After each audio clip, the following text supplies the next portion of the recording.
பேரூரு தோடு மேல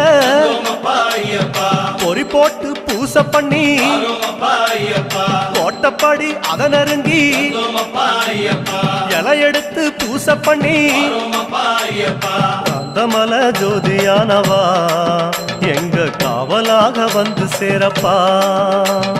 காந்தமல ஜோதியானவா எங்க காவலாக வந்து சேரப்பா.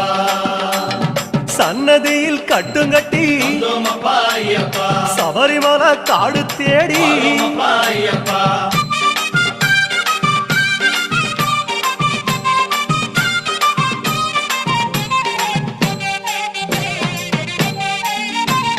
சிவபெருமான் வந்த இடம் சீர்மிகுந்த காளகட்டி காளகட்டி காயோடச்சு அடுத்த அடி அழுத நதி